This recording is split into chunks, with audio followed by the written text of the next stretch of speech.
Big Buck Registry's Deer Hunting Podcast, episode number 151. Charles Byrum. Deer hunting from California to Iowa and from spot and stalk to ground blinds. Today's show is sponsored by Morris's Sporting Goods.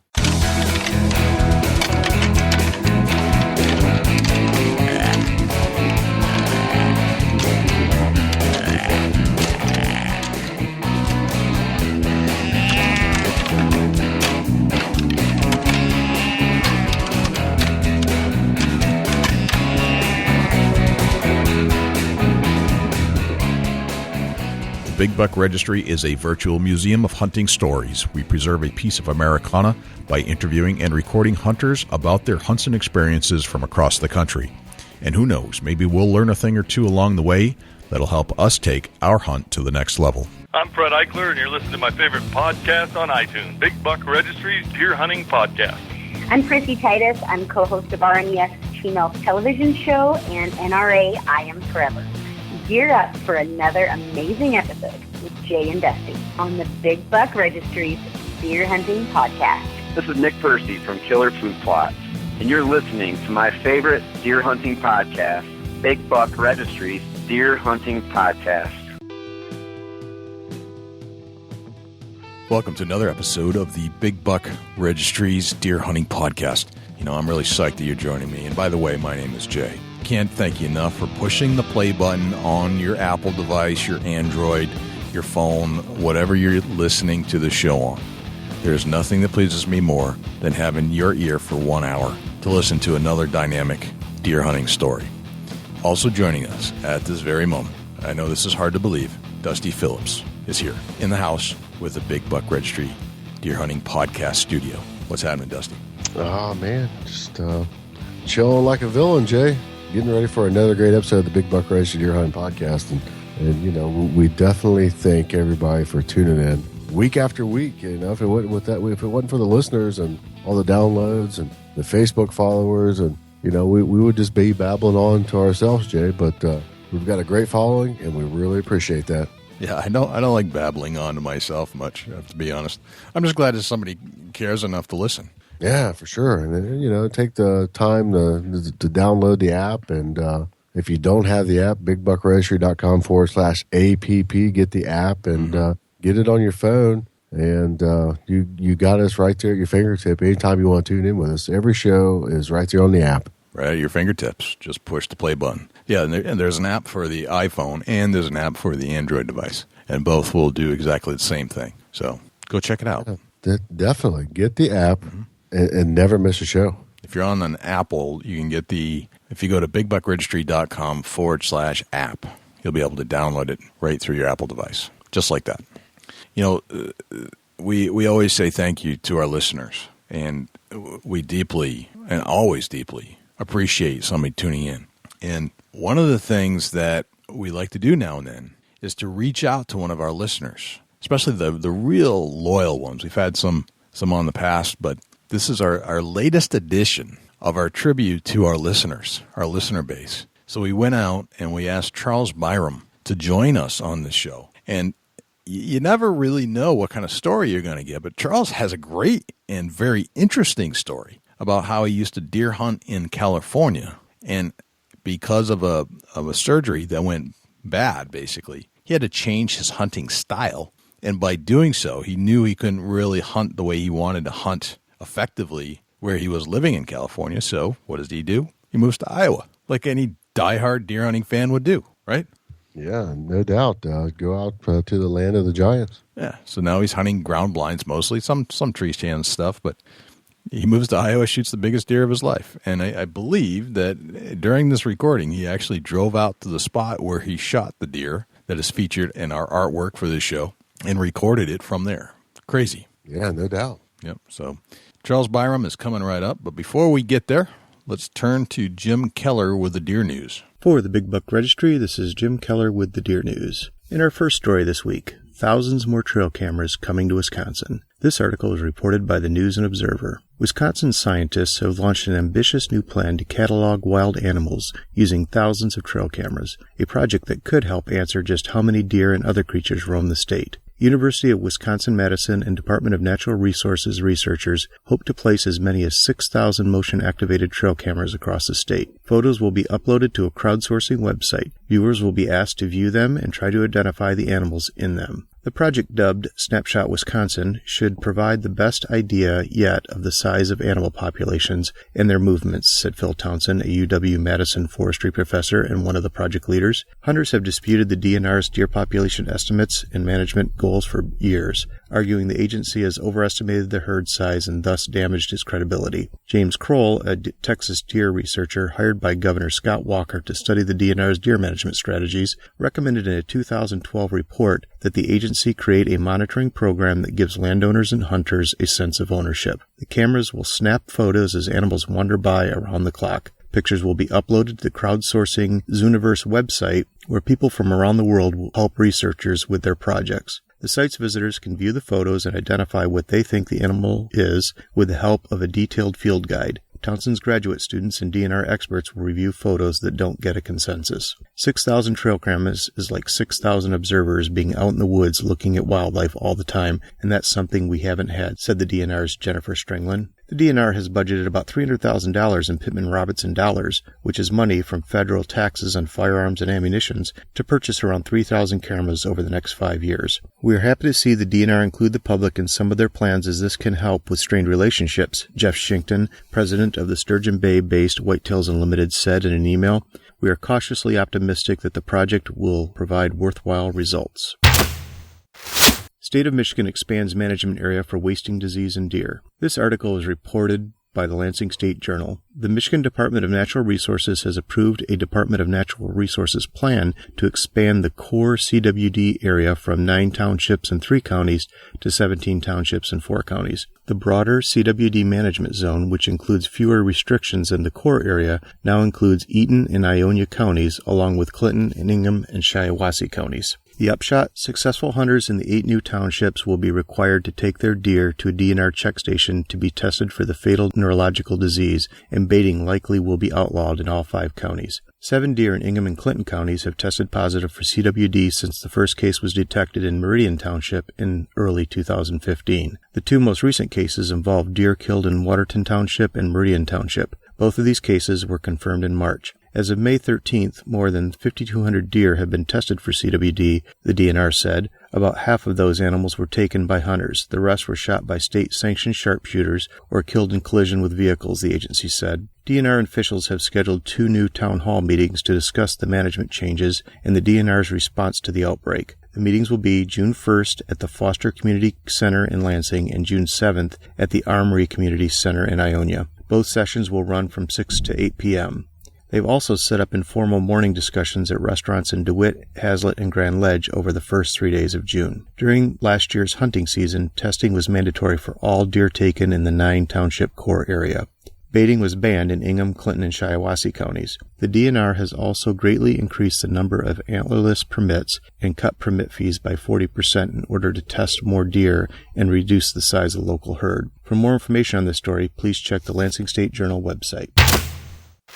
New York undercover investigation yields bust for selling venison. This article is originally reported by deeranddeerhunting.com. A 2-year investigation by New York State Department of Environmental Conservation officers uncovered an illegal venison sales operation in the town of Edmiston in Otsego County. Members of DEC's Bureau of Environmental Crimes Investigation Unit executed a search warrant recently at a butcher shop called Farmer's Place and found more than 3,600 pounds of illegal venison meat and products. The owner, Joseph Leonard, 73, known as the Deer Man, was arrested and charged with felony illegal commercialization of wildlife, felony grand larceny, criminal solicitation 4th degree, and felony illegal scheme to defraud 1st degree after he allegedly sold illegal venison products to undercover investigators. The manager of the company, Tamara Hogue, 57, was also arrested and charged with illegal commercialization of wildlife and illegal scheme to defraud 1st degree. Both Leonard and Hogue were arraigned in the town of Edmiston criminal court and are due back in court on June 6. Indiana's Governor Pence approves 2 pro-hunting measures. This article comes from the NRA's Institute for Legislative Action website. The NRA-backed Right to Hunt and Fish constitutional amendment, sponsored by State Senator Brent Steele and State Representative Sean Eberhart, will appear as Question 1 on the November 2016 ballot in Indiana. This week, Governor Mike Pence signed Senate Bill 57 approving the ballot language. Furthermore, Governor Pence has also signed House Bill 1231 into law, which will expand deer hunting opportunities across Indiana. HB 1231 will take effect immediately. Question 1 proposes an amendment to the Indiana Constitution that establishes the individual right to hunt, fish, and harvest wildlife in the Hoosier State. The right to hunt and fish ensures that wildlife conservation and management decisions continue to be based on sound data and to protect it against future attacks from well-funded anti-hunting organizations. In addition, HB 1231 passed the Indiana House of Representatives by a resounding 91-0 vote and the Senate by a 26-24 vote. HB 1231 greatly expands deer hunting opportunities in Indiana by directing the Indiana Department of Natural Resources to establish a rifle season for deer hunting between June 30th, 2016 and June 30th, 2020. Under this new law, the DNR may authorize 4 annual rifle seasons for deer hunting in order to assess the impact of these additional hunting seasons. The addition of a rifle season will make hunting more accessible and enhance hunter retention and recruitment efforts in the state. For more information on this legislation, check out the www.nraila.org website. That concludes this week's edition of the Big Buck Registry's Deer News. If you have any ideas for future topics or have questions about any of these topics, please email me at jim@bigbuckregistry.com. For the Big Buck Registry, this is Jim Keller with the Deer News. Thanks to Jim Keller for the Deer News. Without further ado, here's Charles Byrum. Charles Byrum, welcome to the Big Buck Registry's Big Buck Deer Hunting Podcast. How are you, sir? I'm doing great. Thank you. How are you guys doing? Living the dream, man. It's just this every day, living the dream. We're psyched that you're joining us, Charles. I've recognized you as one of our steady, loyal, dedicated followers of the Big Buck Registry and a listener of the podcast, and you leave us reviews. And one of the things you do the most of everybody that listens to the show is that you'll actually give us a review on each show on Facebook, which is incredibly helpful to us because we don't get a lot of feedback, so we can't make it better. But you're honest, and I want to say thank you. I've been meaning to say this for quite a while. Thank you for doing that each and every time. Well, not a problem, and I actually want to thank you guys. You guys have really helped me come along learning about whitetail deer hunting. I moved to Iowa a few years ago, and I didn't know nothing at all about whitetail hunting. I had deer hunted in California, but it's a totally different game out here, and you guys have really helped me, I think, become more of a conservationist. I take my time, try to take older deer, and I didn't know nothing about that until I started following you guys. That's music to my ears, man. I just love that we've changed, some of the habits and made you a better hunter overall. But I have to say, we talked a little bit pre-show, but you have a pretty interesting story going from 2 completely different styles of hunting in 2 completely different states and 2 completely different philosophies on what to shoot and what not to shoot. And I'd like to explore your life relative to hunting on this show because I think it's interesting. It's quite a contrast. It's a dichotomy that not a lot of people have experienced. And what I'm referring to, because you have shared some of the story with me, is that you're from California. You hunted some kind of a subspecies of mule deer, a smaller type animal, through the mountains and hills of California. And then after a surgery that went bad and put you into a disabled state, you transported yourself to Iowa to hunt Iowa whitetails, completely foreign to you altogether on how to do this. And that, to me, is fascinating. It was quite a culture shock, especially for the family, that's for sure. It's got to be. California to Iowa, I can't think of 2 completely opposite states, really. Yeah, it's totally different.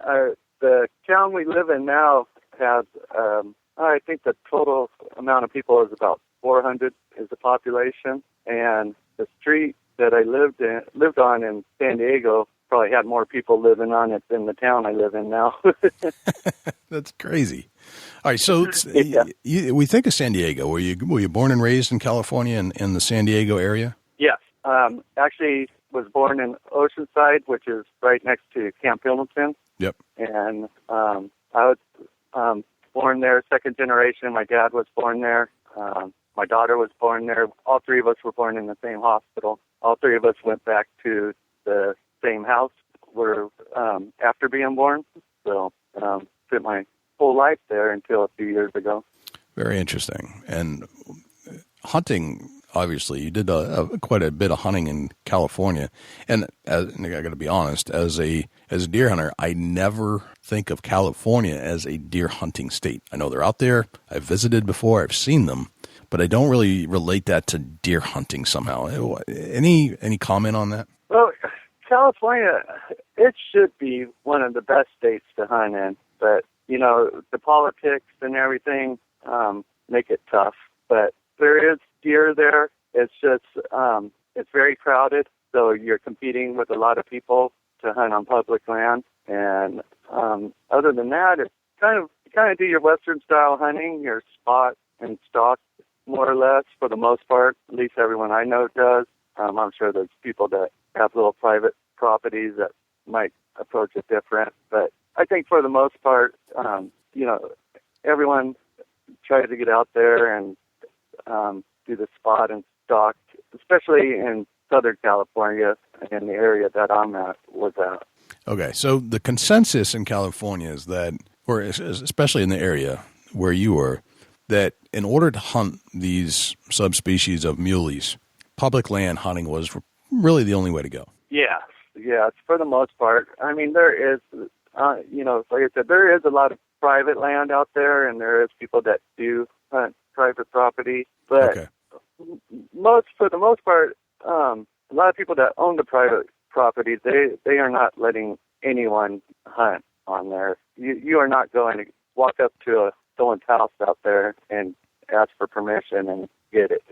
Why is that? What is it? What is it about the culture that exists? I think a lot of it just has to do with the way the media and the perception out there is hunting's bad, and people don't want hunting on their property for the most part. Now, I've never ran into anyone trying to interfere, you know, with the hunt or anything like that. Yep. I've never had anyone talk bad to me about being a hunter, but it's an undertone. It's like, you know, it's like the East Coast versus West Coast thing. If you're on the East Coast and somebody doesn't like something about what you're doing, they'll come right up to your face and tell you. West Coast, they'll be looking over your shoulder for the next best opportunity, but will never actually tell you what they think is wrong with you. It's exactly. Just, right? It's just the way they think. It's the culture. Yep. Generally speaking. Exactly. Yep. So if you've got an I guess it's a laid back. Just want to avoid confrontation. Right. Yep. Yeah, you go to New York or Philly or Boston, it's all about confrontation. You go out to California, it's about avoiding confrontation. So you never really get the true story about what exactly you're having the conversation about or what they think about it. So if you're faced with somebody that is like on the fence or somebody that is perhaps an anti, you might be at a cocktail party having a conversation, but they won't tell you that they hate hunting, right? Exactly.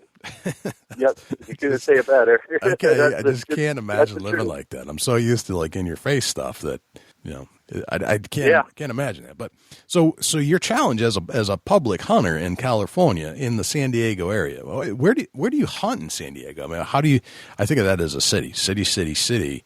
Where do you have to go if you're living on a street in San Diego? Where do you have to go to in order to start hunting these muleys? Basically, you have to head east and get up into the mountains, high desert country, or over into the desert. My family has property, and it's now mine, at I don't know if you ever heard of the Salton Sea in Imperial Valley. Mm-hmm. It's in Southern California desert. And that's, we've owned property up there since the 60s, I guess. And so I grew up duck hunting out there. And on the way to the desert, you have to travel through the mountains, and that's where you can start finding public land to deer hunt. Okay, tell us about the terrain in California, and we're gonna compare and contrast this in a little bit from your California hunting, your style, your strategies, and bring it full circle to where you are today in Iowa. But let's talk some more about California. What type of terrain? You're talking about mountains. What is the mountain range that we're discussing? Well, at the peaks, you get some pines, and as you work your way down, you get into oaks and then more of a sagebrush country. Mm-hmm. And the deer, for the most part, you're going to find more land and stuff in the sagebrush country and more deer. You want to, all of Southern California basically is a desert. And so the trick is to find water, for one thing. Okay. And it's hard to find, really, you can't really sit over a food source there because they eat the sage and whatever else niblets they can find and are spread out everywhere. So your style of hunting is basically walking, stopping, glassing, walking, stopping, glassing over and over again. So similar to like what I would imagine in Wyoming, Colorado, hunting for muleys up there, only smaller species and much drier as far as the terrain. More tumbleweeds, more sand, some trees, some water sources, not a lot. No food sources whatsoever. Nothing that you can count on. No, nothing you can count on. Now, and I'm talking about the San Diego area. You can get to different parts where in California that, it has a lot of agriculture. California has a huge amount of agriculture. So there is areas in California where you can find more of that style of hunting where you can maybe find alfalfa fields or something like that, or cornfields bumped up to the edge of mountainous terrain or sagebrush or brush country. But for the most part, in the San Diego region where I was, it's pretty much just sage and desert and, like you said, sand and just a lot of rocks, ton of rocks. A lot of rocks. A lot of rocks to walk around. Yeah. So what are your strategies? I mean, it sounds like you walk along. You use binoculars. It sounds like binoculars might be your best friend in this scenario. Oh, absolutely. Okay. Now, take us through a little hunt there. Like what type of a?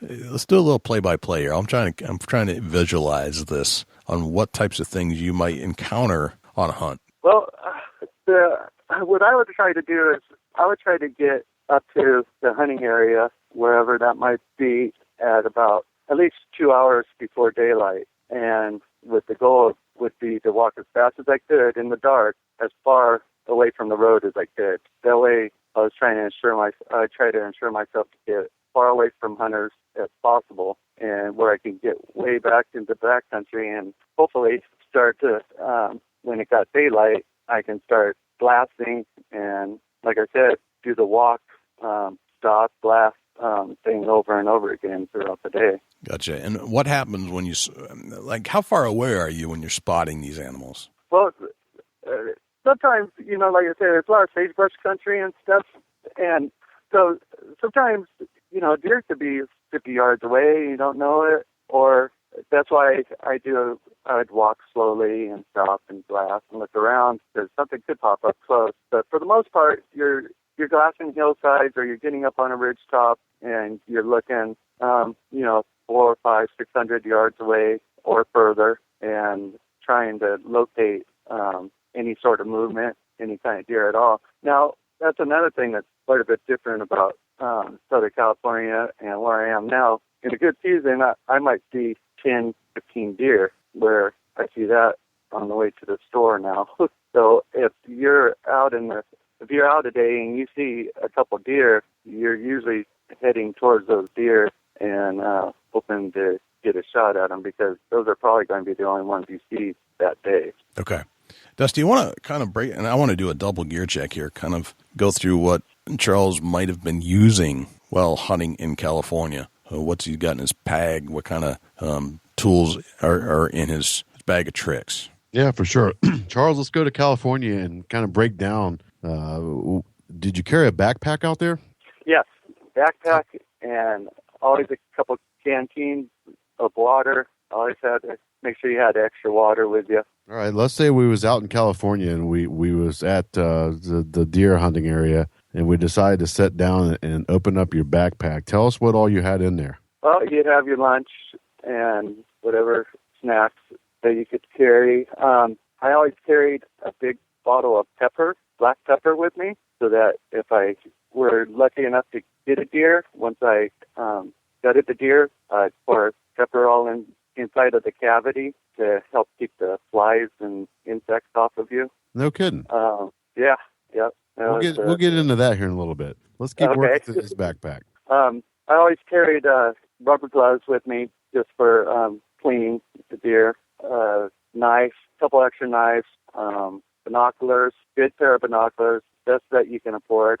Try to have usually a better pair of binoculars than whatever firearm you might be using. Gotcha. I'm trying to think of what else. I always carry some rope with me where I could tie a deer up and make a backpack out of it to carry it out. Yeah, it was mostly for water, and you had quite a bit of weight on you. You wanted lots of water. Right, for sure, and that's a little bit higher temperatures than where you're at now. Exactly. What kind of camouflage did you use to hunt California? Back when I was doing a lot of hunting, I just mostly used like the military style camouflage when I was doing most of my deer hunting. Gotcha. My last deer that I shot in California was probably about 16 years ago. Okay. I got out of it for a little while. It just became really hard to get away from the crowd there, so I started concentrating on duck hunting for a while and didn't really get back into deer hunting until we decided to move here to Iowa. So what kind of firearm did you bow hunt or firearm hunt in California? I started out hunting with a 270 when I was 12. My dad borrowed a 270 from a friend of his, and that's what I hunted with for probably first 4 or 5 years of deer hunting. And then later on, I picked up a 243 and used that. I did bow hunt for a couple of years, and I never did get a deer bow hunting. I think a lot of that had to do with trying to use. I didn't know nothing about it, for one. There was no one for me to talk to about it, and I was trying to pull back too heavy of a bow, and it just seemed like every time I would shoot at a deer, I'd miss. It'd go over. The deer would jump the arrow or duck under it or what have you. But it did make me a better hunter bow hunting. It taught me to get a lot closer to the deer, and when I did go back to rifle hunting after that, it seemed like it was a lot easier for me to take a deer with a rifle. Gotcha. Yeah, it makes sense. So in California, did you pretty much all your hunting was spot and stalk, or did you use tree stands or ground blinds? All spot and stalk. Never even thought about using a tree stand or a ground blind. That never crossed my mind. I did every now and then would come across one, like someone would build a tree stand, out of wood and stick it up in a tree, but never saw anyone in one. Never heard of anyone doing any good out of them. No kidding. But yeah, it's just those deer move around so much up there. It's hard to really sit somewhere, and hope that they come to you. Right. Yeah, it makes sense. Good deal. Jay, you want to get into a little bit of a hunt? Yeah. Before we go there, I want to transition from California to Iowa. And Charles, you had mentioned that one of the things that you stopped doing in California was hunting for a little while. And I think it has something relative to do with some medical issues that you had that actually put you in a state where you weren't as mobile anymore on your feet. You couldn't get out into the woods and hunt. You couldn't get out into the mountains. And your spot and stalk techniques were basically no good to you anymore because of the pain that you were going through. You want to tell us about your experience? Sure. I started developing plantar fasciitis in both feet, and that started to limit how far. The more I'd walk, the more later on it would hurt, and it made walking those distances and not as fun. I wanted to do it. I tried my best to keep at it, but it definitely took the pleasure out of being out there, and were limiting to me to go where I knew I needed to go to find the animals. Okay. And did some of this change in your physical condition have anything to do with your decision to move to Iowa? Oh, yes. About trying to remember how many years ago now. I guess it was about 5 years ago. I started off getting my left foot operated on, and the surgery didn't come out as planned. A tendon got cut during the surgery, and basically made my foot worse than what it was before that. Okay. And leaving me disabled permanently. It really sucked. It was a downer on that. Gotcha. So you moved from California, you moved the family, and moved to a town in Iowa where the population is 400, which is, right, as you mentioned, as many people live in the whole town where you live as lived on the street where you lived in San Diego. Right. We're talking culture shock here, I would think. This is not the area you're used to living, the type of style of living you're used to. So how did you transition? Well, we had been out here several times. My wife's mom was from here in Iowa, and so we had visited. I obviously, being a hunter, just fell in love with the country out here. Although I did never think I'd move away from the ocean. I do love fishing out on the salt water, but that's another thing that I really couldn't do anymore with my foot situation. So having visited out here, seeing the price of housing and everything like that, I just got to talking with the wife, and we decided we could sell what we had in California and move here, and things would be a little easier on us, on our economy-wise. And so it was quite a shock for my wife and daughter, really. They were used to being able to go shopping or run to the movies or do whatever, run to the beach whenever they wanted to, and it probably hit them a little bit harder than it did me, because now all of a sudden I can drive 5 minutes from my house and walk 100 yards, put up a pop-up line, and I'm hunting for the day. That's the cool part about Iowa, right? Yeah. You can go anywhere and Exactly. be hunting within a matter of seconds. Yep. The weather situation is still kind of hard to get used to, going from 70 degrees year-round to every bipolar temperature you can think of in this area, but still, I'm getting used to it, I guess. Gotcha. So let's talk about your hunting stuff. Like we just went through your bag of tricks that you would carry in California, which you're not going back there. You've got a new adopted way of life here. Right. What has changed as far as your gear? What types of things have you let go? What types of things have you brought on? Well, I don't have to carry the amount of water around with me, that's for sure. So that makes it nice. But I do, now I have a backpack full of all kinds of gadgets, deer calls, rattling antlers, face paint, gloves, heating hand warmers, foot warmers, extra socks, extra clothing, extra gloves. I lose gloves like crazy. I have gloves spread all over the southwest Iowa state. Gotcha. I don't know what it is. I have like 20 pairs of gloves, but only one glove of left of each by the time the season's over. That's funny. What about the land? You did a lot of public land hunting in California. What type of land are you hunting here? Mostly private. As soon as I moved here, I got out and started just going and knocking on doors and meeting people and talking. I like to talk to younger people than me.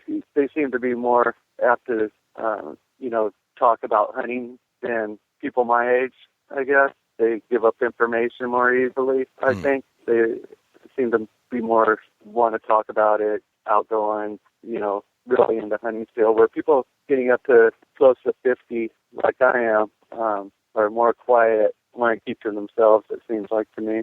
Gotcha. So do you look, this is a strategy all in of itself, trying to find out where the deer are, which lands are huntable, that might be accessible. So tell us about how that goes down. Like, what is it that you're keying in on? You're looking for some younger hunters, and what kind of gives it away? Well, yeah, a lot of times you're at the grocery store and you see some kids pull up and they'll have their music blaring and stuff. But if you notice, they have some bow hunting stickers or hunting stickers, for that matter, on their bumper or something. Just talk to them, and you'll be surprised how much information they'll be willing to share. And usually, a lot of people shy away from the noisy kids, but you'd be surprised how much just talking to a youngster will help you out.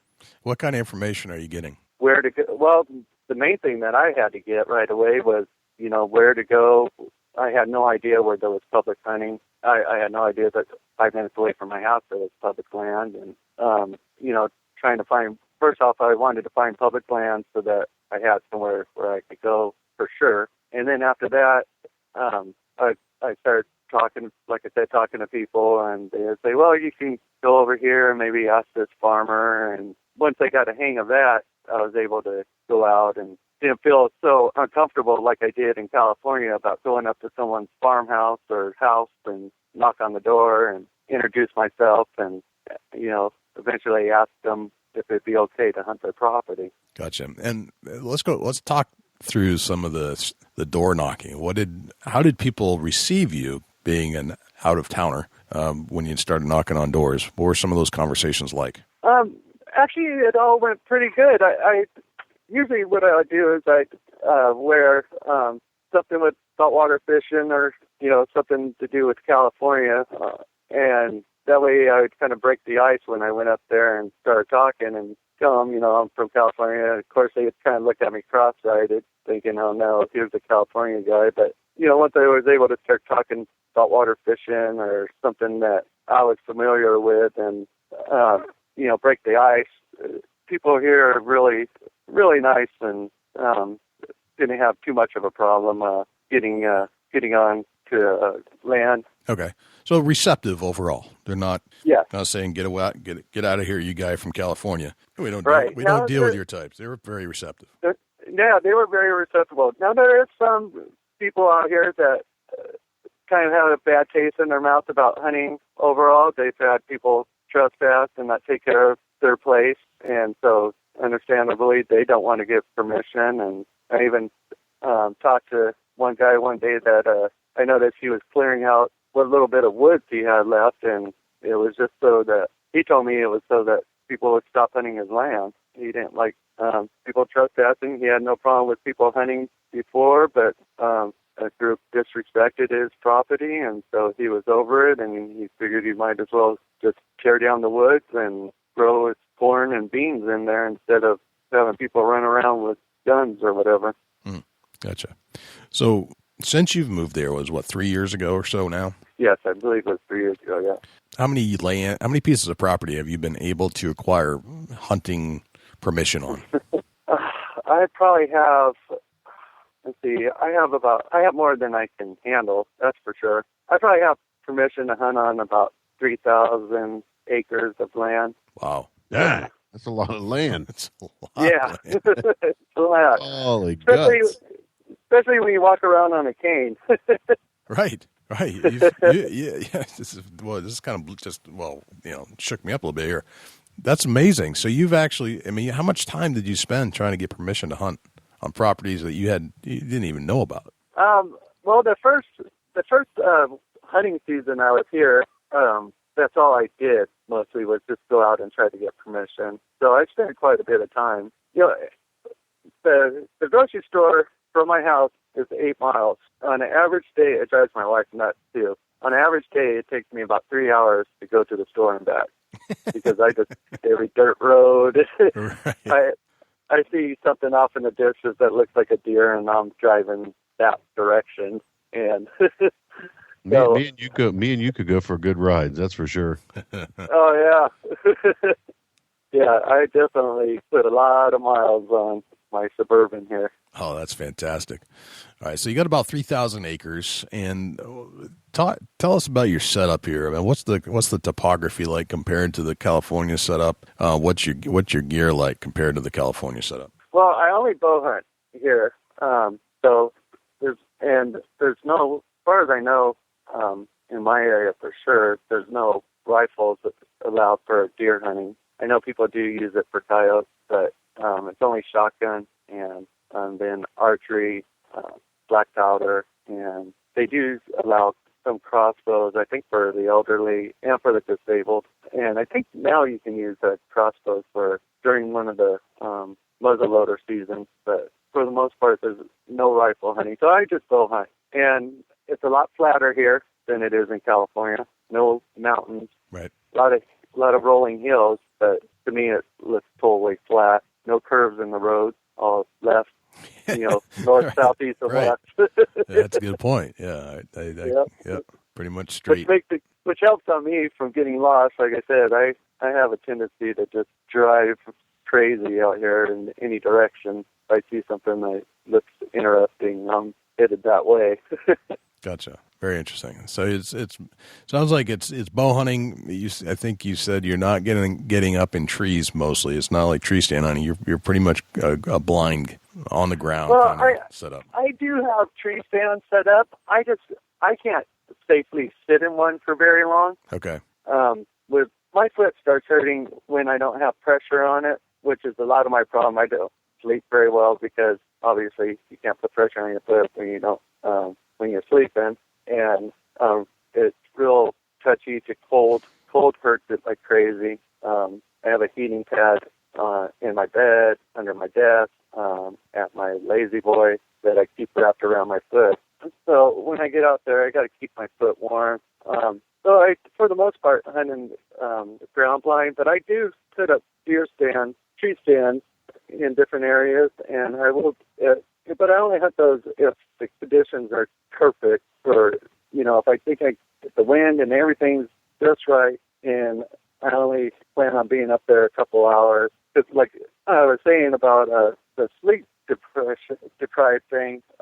I will fall asleep if I get comfortable, and so a deer stand's not a good place to fall asleep at. A deer. This is true. Stand. Yes, no falling asleep in tree stands. The ground is safe, but gravity's a bitch when it comes down to it. Exactly. Gravity sucks. All right, so the ground blind's nice. I can move around and stuff. My foot gets hurting or whatever. I can move around. I usually have a chair, and I'll take a blanket and keep it in there. If I need to, I'll lay down. I like to get out into a ground blind in the dark, and will try to stay all day if at all possible. I think that I see a lot of the bigger bucks move around in that 9 a.m. to 1 p.m. area. Yep. For whatever reason, I've had really good luck. When I see, for some reason, that's when I have seen my biggest bucks out here. Gotcha. And it doesn't work out very well, and I don't see them if I try to come and go during the day when I'm to try to get to that time frame. Gotcha. So how did you decide to set up where you were setting up? I mean, sounds like you just dropped in Iowa and totally different landscape. How did you go about trying to decide and educate yourself on what to do? Well, I hadn't paid that much attention to Facebook before I moved here, but I did start going on there quite a bit, and don't mean to kiss your guys' ass, but I found the Big Buck Registry, and I found out, I'm telling you, I found out a lot by listening to you guys. And once I did start listening to you guys, I started going back through your archives there and just trying to absorb as much information as I could from all the different stories, all the different people you have on, trying to learn everything I could. And then, I talked to my wife's cousin here, Eric Infrey. He's really helped me. He's in the military, though, and so it's a lot of phone conversations with him, helping, trying to give me pointers on where to go. But other than that, it's been the Big Buck Registry, and then, I do listen to other podcasts, but I go back to what I know and what I enjoy. Gotcha. It's good when you can listen to something, enjoy it, and learn at the same time without feeling like someone's trying to teach you something. Right, which is the whole idea. Just right. Try to get it out, get the information out of somebody, but not feel like it's a classroom setting. You want to just exactly get the story, and then apply it to your own hunt. That's the whole idea. So you've got you're set up in Iowa. You're seeing bigger deer. You have to be compared to where you were. And oh my God, you have no idea. So what the muley subspecies in California on public land, where probably if there's a deer that is seen, is probably shot at somehow. Whereas absolutely, yes, it is shot at. Right. There's no ifs, ands, or doubt about that. The biggest deer I got ever took in California was probably maybe 140, 50 pounds soaking wet, and he was a nice 2x3 buck. That was my biggest one out there. Okay. The very first day hunting here in Iowa, I was in the ground blind. My cousin that I had told you about, he texted me probably about 25 minutes after daylight and asked how I was doing. And so I was texting him back, and I looked up, and 10 yards away from me is the biggest buck I had ever seen in my life, that close. Wow. In person while I'm hunting. And it was a 4x4, and so I couldn't move because I wasn't sure if he could totally see in the blind or not, even though I had the no see screens up, or whatever you want to call them, window screens up. And so I text my cousin back, and I'm like, there's a 4x4 right outside. And he's all, well, take him. And I'm like, oh, I can't move. And then the deer moved off, and I'm telling my cousin, yeah, it's big, and, I couldn't get a shot. And all of a sudden I look up, and the deer is back again. And same thing, I can't move other than to text my cousin, and he texts us back right away, and he's all, don't shoot it. And I'm like, well, it's huge. And he's all, no, it's a young buck. He's coming back to check you out. And so I watched this buck, and now that I have learned more, he was probably a year and a half, maybe 2-year-old buck, and he would come up and sniff the blind and kind of bob his head around and trying to get me to move and play and stuff. And I was just going nuts, thinking, wow, this is incredible. Here I am passing up the biggest buck that I ever had a chance at, and because it's just a young buck. Right. And that's one of the things, listening to you guys, I started learning more and more about, young deer versus older, more mature deer. Don't shoot the young ones. They're going to carry on the bloodlines. We want the population to be healthy. And so that's been a whole new thing. I don't even know how to explain it. Yeah, something completely foreign to you that you've never experienced in California. So it's something. Yeah, if I was in California and there was a deer half that size, I would have been flinging arrows and probably missing it. Right. Well, it's interesting that you're able to put it all together so fast. I mean, it seems like 3 years is a very short amount of time to get the learning curve in place. But you're having success. Not only are you having success, but you're passing on big bucks, which is just completely different than the run and gun attitude of San Diego. So let's go on a deer hunt, Charles. I want to hear the story behind the buck that you sent into the big buck registry. And I want to find out what happened with that whole undoing. And it's a great buck. It's probably the biggest buck you've shot so far year to date. And if I have to guess. And I want to hear about the setup about 48 hours before. And I want to slow it down. I want to get the little details. And what you've done today, or what you've done, is you're at the location where you shot this deer, which is not far from your home. But you've actually got a visual on what you saw then, and now you can give us a play-by-play looking at the exact spot where you shot the buck. Right. This is awesome. This is a first on the Big Buck Registry. Okay, so there's this little piece of public hunting land. It's probably, I would have to say 60-acre piece of property, and it's all wood, and they do plant sunflower plot on here. The DNR does. So the DNR does good on trying to make it game accessible, and of course there's corn and beans and stuff being grown all around it. But probably, like you said, about 48 hours beforehand, I had noticed deer had started crossing in one certain area. Does is what I was spotting, and they were crossing every evening about an hour or so right before sunset, before dark, actually. So that's what made me start thinking, well, maybe there'll be a buck that will start following them. And I scoped out the situation and came up here and walked around, found their trails and stuff, and found a good spot where I could set up ambush, and I didn't set up a blind or anything. I just found brush. I wanted to hunt it right away, and I didn't want to change anything, make anything foreign to the deer. Okay. Yep. And so I figured if I got the right wind and everything, I would come up and get in the brush and give it a shot. So that afternoon, I had taken a nap, and I woke up probably about an hour and a half before dark. And so I get up, I go outside, I look, it's all cloudy, it's starting to mist a little bit. The wind seems like it could be going the right direction. I go get in the shower to try to become scent free. Yep. And yell over to the wife, and just kind of in my haste, kind of just yelled weather to her.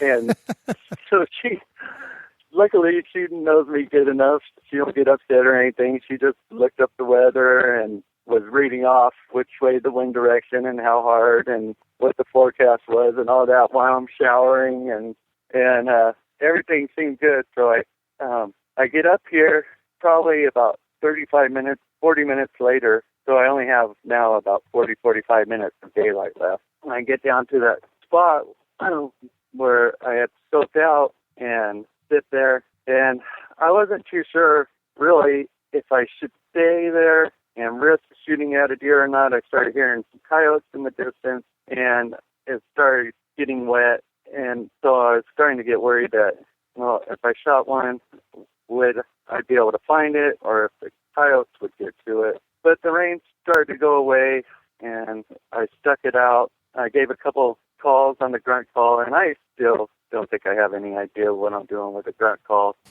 I'm not even sure it worked on the deer, but with about 5 or 10 minutes left of shooting light, I saw antlers probably about 100 yards away, headed straight towards me. And I did have a mist coming down pretty good in my eyes, and I couldn't make them out for sure, really get a good age on him. But he looked way bigger. He shrank a little bit after I did eventually get him, but he came up and came over this little rise right at me and stopped and was kind of just standing there staring at me, noticing something was different. And I was just sitting there shaking, of course, and all excited, all pumped up. And I got lucky where he turned his head.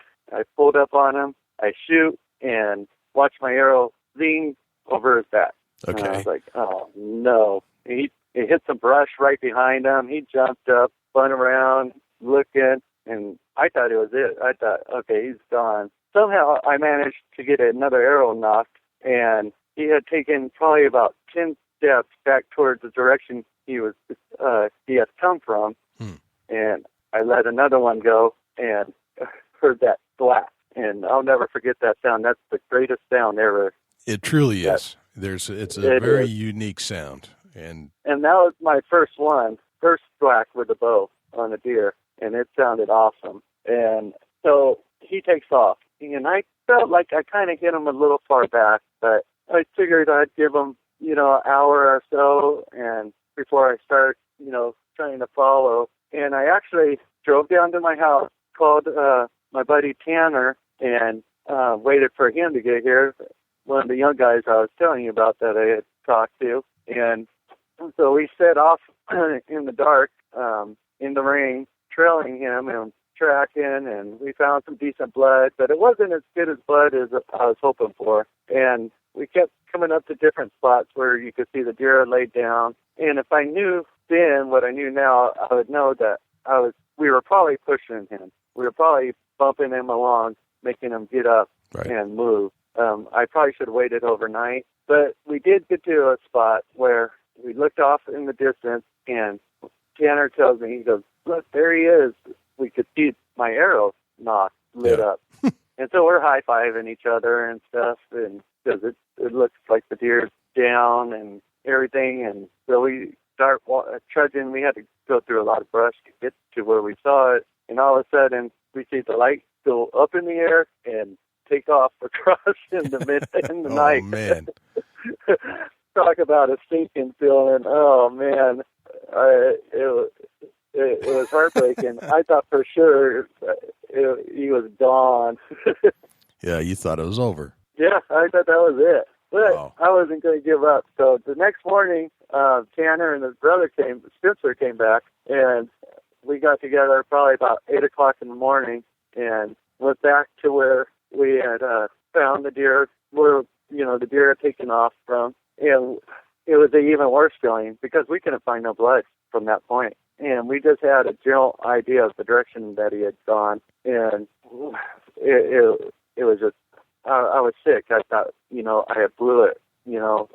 I know I had read to let the deer sit longer and stuff like that when you think you hit them back. And I just thought I did everything wrong, and I did Right. do everything wrong. But Tanner's brother, Spencer, he found the little tiniest dot on top of a fence post and started trailing it towards my house. This is a drop of blood. Drop of blood, yeah. Gotcha. And he started tracking this little drop of blood here and there, just pin drops. And the deer was actually running towards my house. And they gave me a call on the phone, and they had found it alongside the riverbed. And it actually went from being 5 minutes away from my house to about a minute and a half away from my back door. Yeah.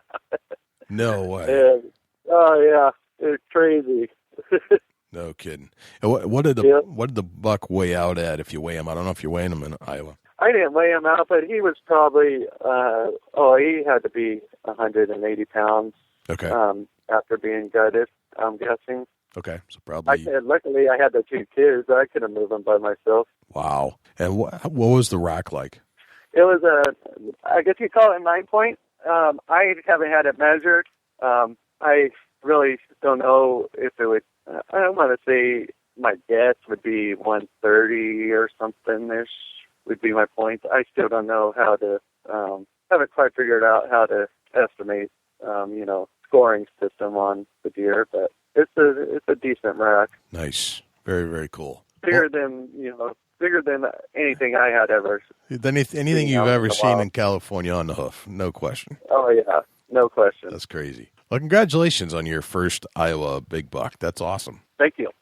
All right, Charles, I've got 10 rapid-fire questions for you.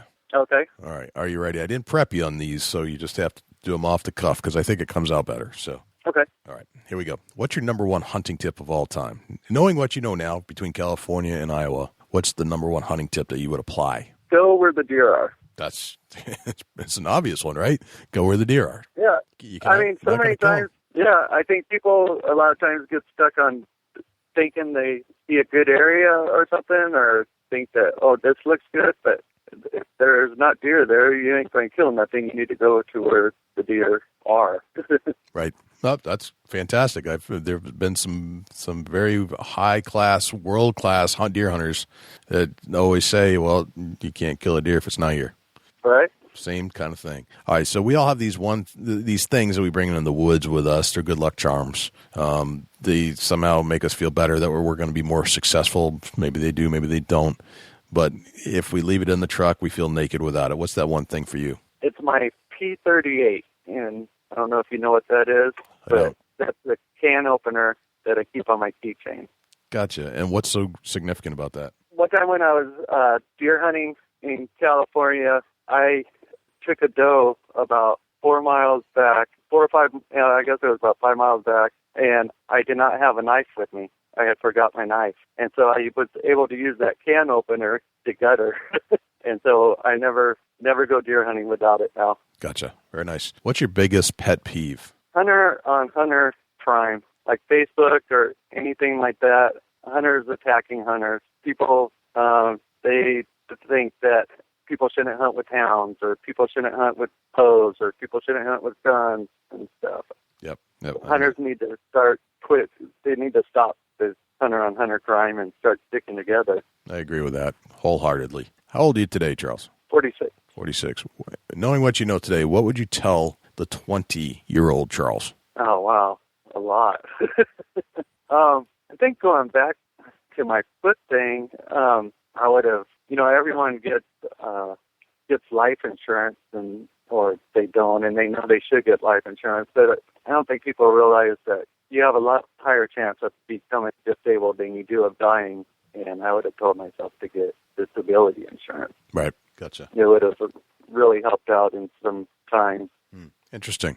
I don't think we've ever had that answer, but that's a good one. I agree with you there. All right, so you're at a hunting convention. A stranger walks into the room in the hotel lobby, and they strike up a conversation. They ask what you do for a living. What do you say? I guess I'd say I used to work construction, but now I'm disabled. Okay.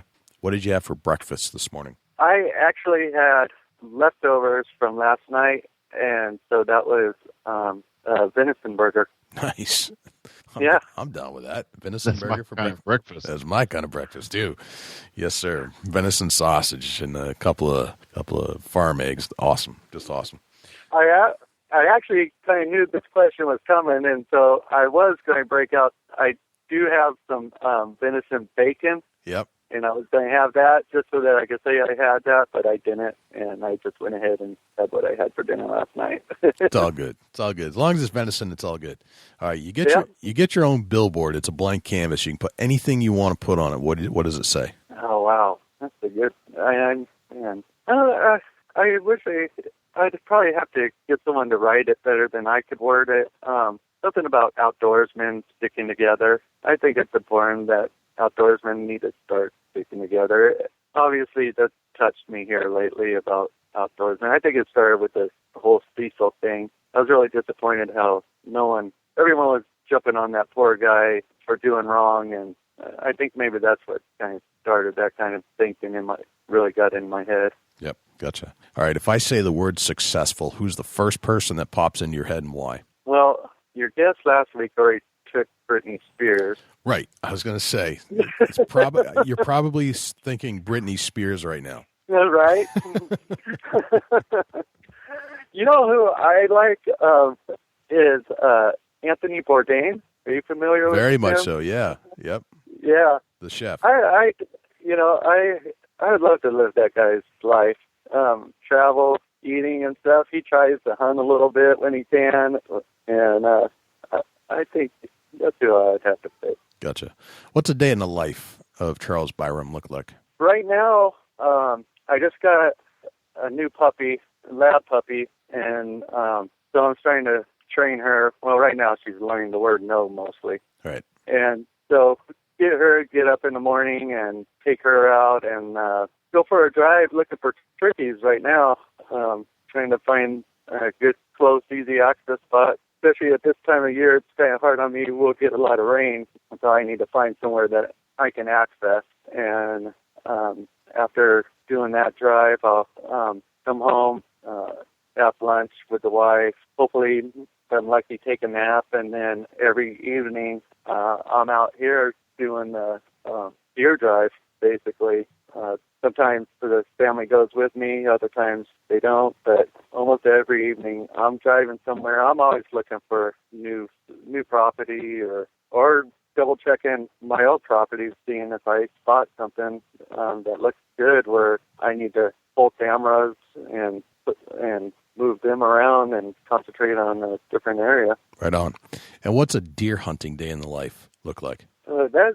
A lot of that has to do with the weather, but for the most part, I like to have a pop-up line. I'll actually have a couple put out and get up early in the morning. If I can, if I'm not in too much pain, I'll drive there and get out into the blind before sunup. If I am in pain, and I hate doing it, but I'll wake the wife up and get her to take me and drop me off, and I'll try to spend all day out there if at all possible. Very nice. Very cool.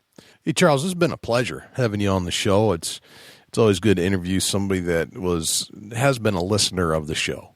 And I think it's fascinating to hear your story transitioning from California out to Iowa and ultimately shooting the biggest buck you've ever seen, and doing it in a fairly short amount of time with some very good education and taking what you knew from California, but then adding to it things like deer hunting podcasts and other things you can learn from your friends. I think that's fantastic. So keep up the great work, and I love your story.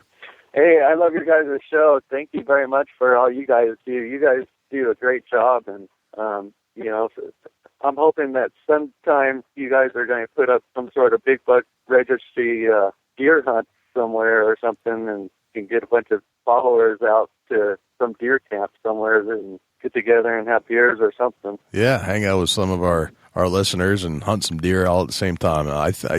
It's definitely in the back of my head that someday that will happen. No doubt at all. No doubt about it. As we slowly grow this whole thing, we're heading that way for sure, and that'll be a fun day. That will be a fun day. Yeah, that'll be awesome. We definitely thought about, and we thought about also doing a breakfast or a luncheon somewhere in the Midwest here, and just invite all the followers out to join us for a sit-down breakfast or lunch, and and meet us personally and talk deer hunting for several hours during that day, and just have kind of like a meet and greet. That'd be great.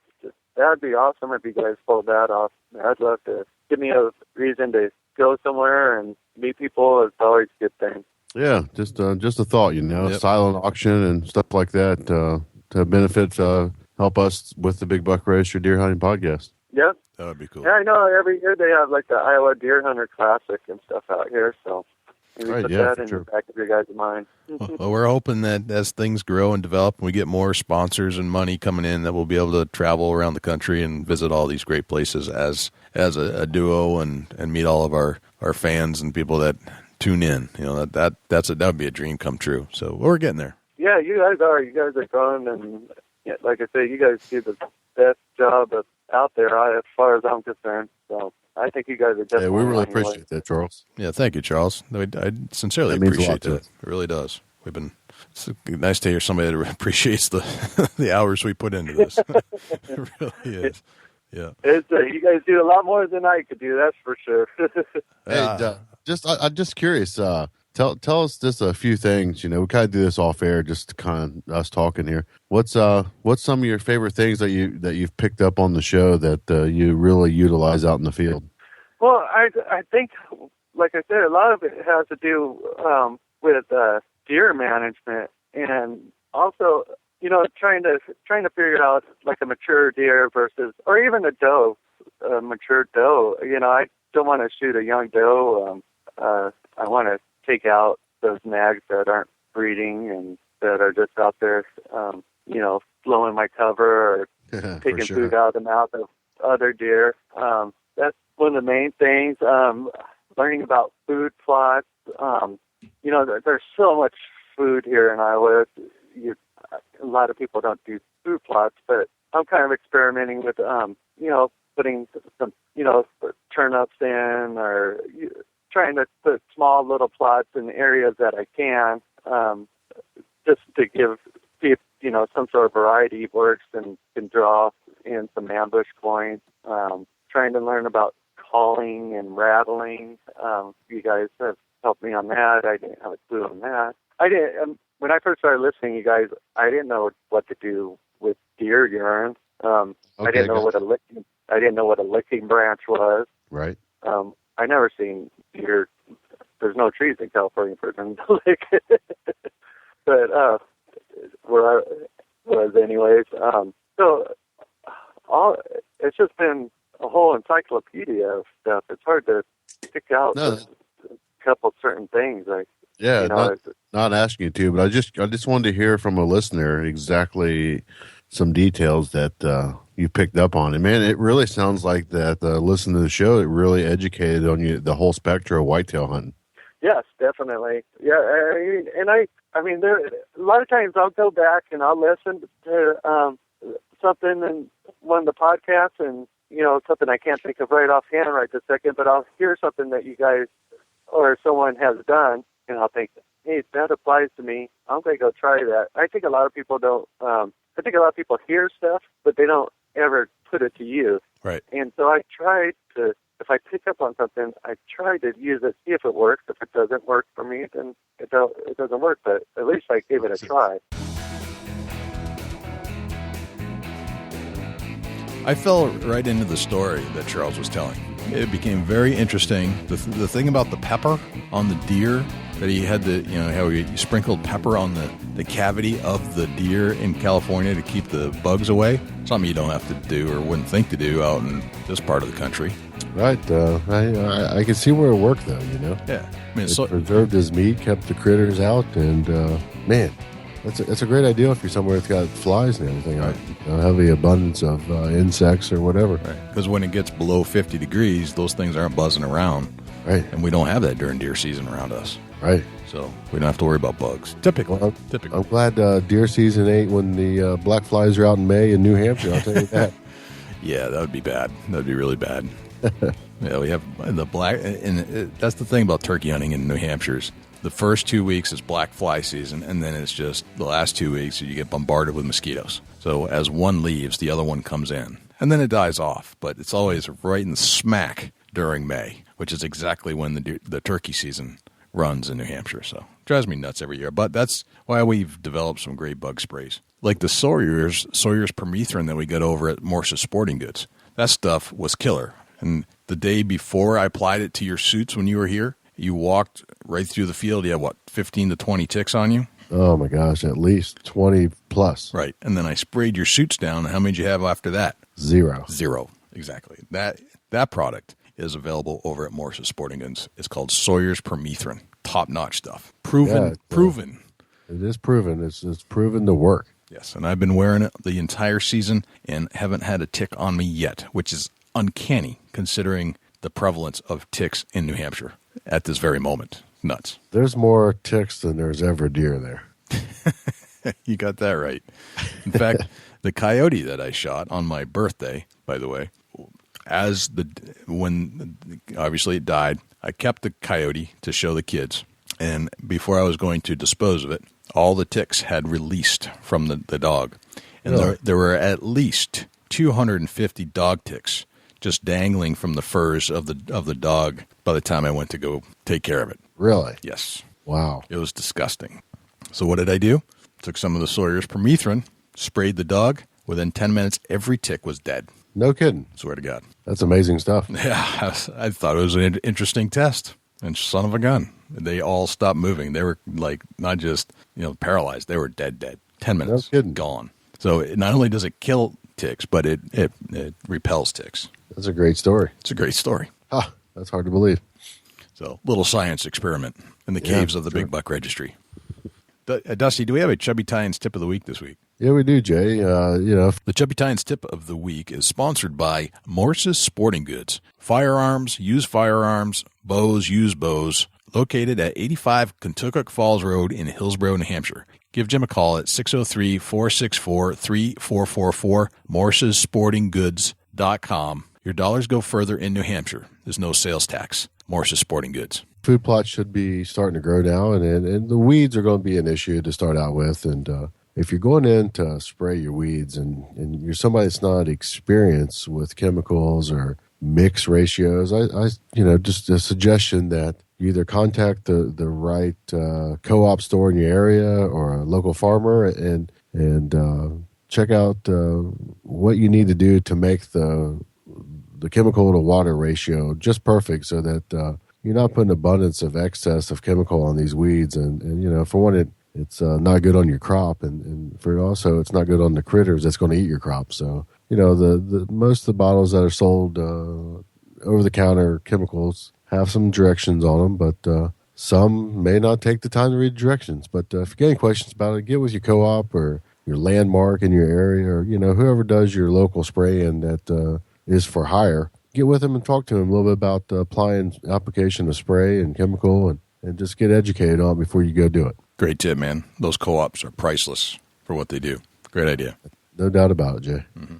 Well, I tell you what, man, it's been another fantastic show. Thanks to Charles Byrum for joining us and being a diehard loyal fan of the Big Buck Registry Deer Hunting Podcast. Can't thank him enough for doing that. And I love it when Charles reviews our shows because we don't get a ton of reviews, but he'll actually take the time to write out what he liked and didn't like about the particular show. And he's always sending me some ideas about different tips and things that he'd like to see on the show. So if you have any tips or suggestions for the show, please send us an email. And you can send it to suggestion@bigbuckregistry.com. So, Dusty, when you're not here talking deer hunting, where can we find you? Shoot me an email, dusty@bigbuckregistry.com. You can look me up on Facebook, facebook.com/Chubby Tines Outdoors. And I'm also on Instagram @ChasingAntler. Just look me up, shoot me a follow, and we'll hang out. Jay, where can the people reach out to you when you're not on the mic? All right. Well, you can always shoot me an email. That's probably the number one best way to reach me. It's jay@bigbuckregistry.com. And we'd also like to invite you to join us in our quest to find fantastic deer hunting stories. And you can start by going to our Facebook page. It's facebook.com/bigbuckregistry. And when you get there, you'll see lots and lots of pictures of big bucks. And if you'd like to have your big buck featured, all you have to do is go to bigbuckregistry.com/mybuck, and all the instructions are right there. If you'd like to join us on Twitter, same thing, Big Buck Registry, Instagram, Big Buck Registry. We're on Patreon. Go to bigbuckregistry.com/donate. You can check out all the options right there, and all the benefits and all the things that you'll get if you donate between $1 and $25 per month to this show. Thanks again to Morse's Sporting Goods. It's been a great show, Dusty, and I think that's a wrap. Well, I'm Dusty Phillips. And I'm Jay Scott, and this is the Big Buck Registry's Deer Hunting Podcast. We'll see you next week. Can't wait.